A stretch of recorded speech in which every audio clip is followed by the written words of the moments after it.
The magic of the lake. The story of the witches of Catemaco in the lush, tropical state of Veracruz, nestled on the shore of a vast and mystical lake, lies the town of Catemaco. To the outside world, it is more than just a place on a map. It is a legendary center of witchcraft, a modern-day nexus of sorcerers, healers, and shamans whose fame has spread far beyond the borders of Mexico. This is a place where the veil between the physical and spiritual worlds is believed to be exceptionally thin. The power of Catemaco is said to emanate from the land itself. The region is one of breathtaking natural beauty and immense energy, dominated by the serene waters of Lake Catemaco, the verdant canopy of the Los Tuxtlas rainforest, and the looming presence of the San Martin volcano. This potent combination of water, earth, and fire is believed to create a perfect environment for magic to flourish. At the heart of this reputation are the practitioners themselves, the famous brujos and brujas of Catemaco. The term, meaning witch or sorcerer, is used for both men and women and encompasses a wide spectrum of spiritual workers. They are herbalists, healers, diviners, and ritualists, carrying on traditions that are centuries, if not millennia, old. The magical roots of Catemaco run deeper than the Spanish cathedrals that dot the landscape. They can be traced back to the ancient Olmec civilization, one of the first great cultures of Mesoamerica which thrived in these same jungles. The Olmecs had a profound connection to nature, and their shamans were believed to communicate with animal spirits and harness the power of the earth.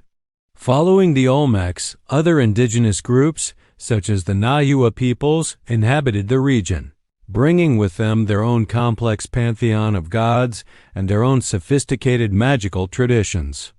They understood the power of the local flora and fauna, and their beliefs laid a further layer of spiritual significance upon the land.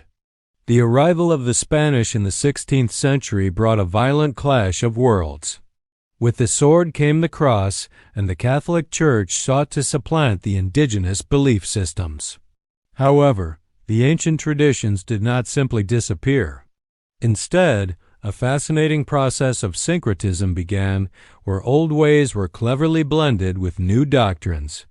Indigenous deities were hidden behind the facades of Catholic saints, and ancient rituals were timed to coincide with Christian holidays.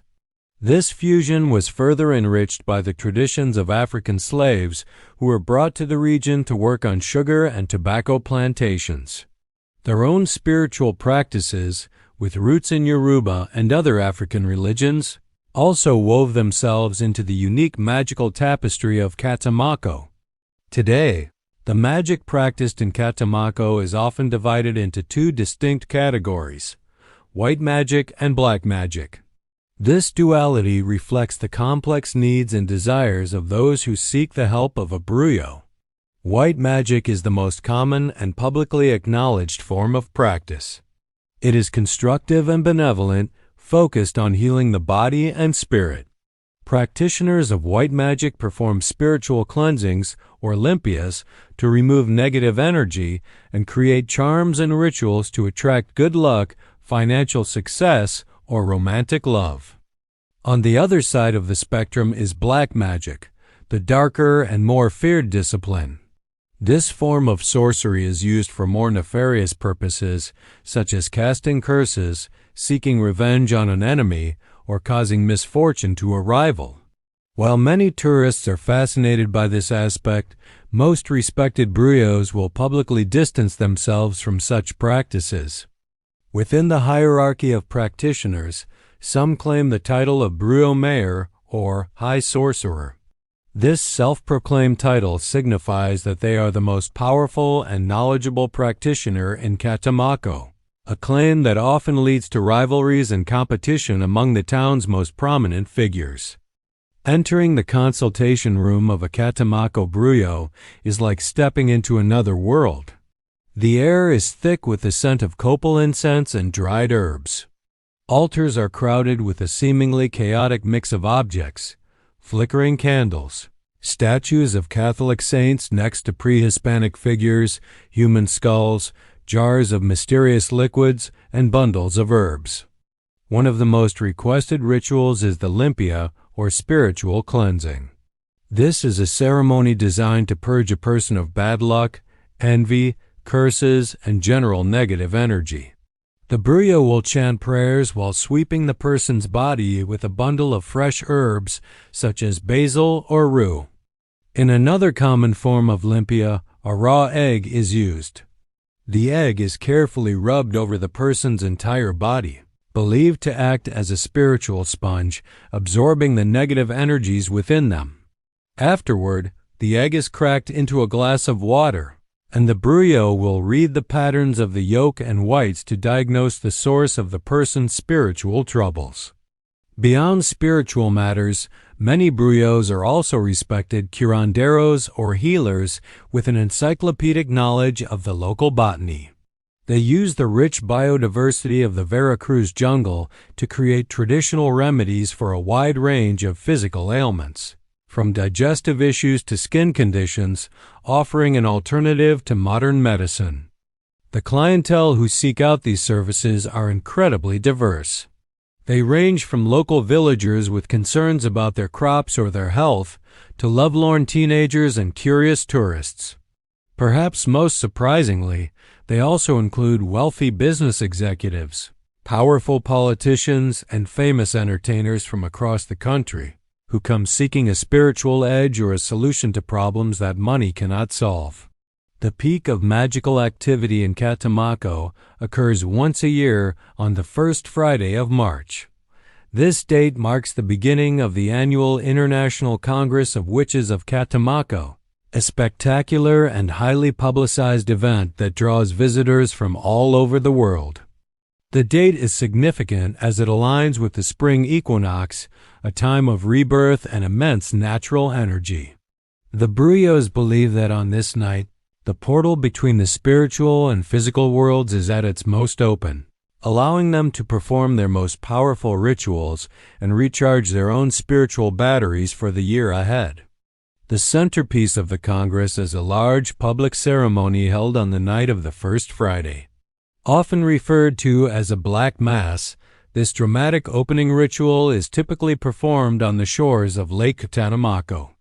It is a spectacle of fire, chanting, and theatrical invocations, designed to purge the collective negative energy and welcome a new cycle of power. During the Congress, the town of Catemaco transforms into a massive mystical carnival. Streets are lined with stalls selling amulets, potions, candles, and magical herbs.